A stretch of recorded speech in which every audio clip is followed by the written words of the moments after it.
from different organizations, and all of these organizations, we are buttressing the work of HIV and AIDS and key pops in Liberia in our own ways. But it is very important that we come together to work so that we have a stronger voice. The fact that we have faith-based organization in this consortium, it shows that we will be able to reach a larger audience, especially where they say it's a no-go zone. You don't talk about key pops in the pulpit, you don't talk about key pops in the mosque, and all of that is kind of, and traditionally you don't talk about it. And now that we can come together with this kind of organization and we can sit down at the table and decide to work together, I think Liberia is set to go somewhere with this issue. We at Church will realize that there's no more time to be judgmental, because this is one thing that have affected or they have posed a serious challenge to the national HIV AIDS response. But it's about time that we include everyone. We have congregations, and some of the very people that are infected or live with HIV and any key population members, they are in our congregations.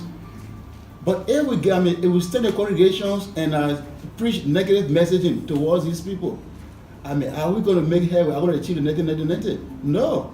Though we have our weaknesses as individual organizations, but we have strength. And that strength, we want to galvanize, bring it together so that we can work together to be able to reach the 90. Is that what we do? Yes. Yes, and we believe that this consortium is set to do that. Because number one, we have people who have been working with HIV and AIDS for more than 17 years, responding to that. We have organizations here who are into advocacy, they are into testing and counseling and keep up activities. So with all these strengths put together, I think we can do something great in Liberia here.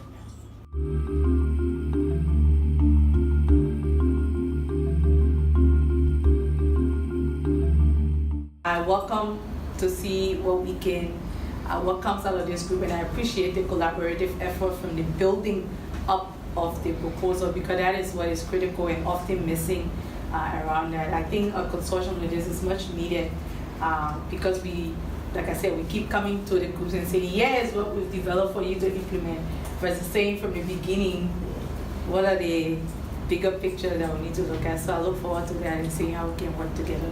Would strive for this kind of model in other countries.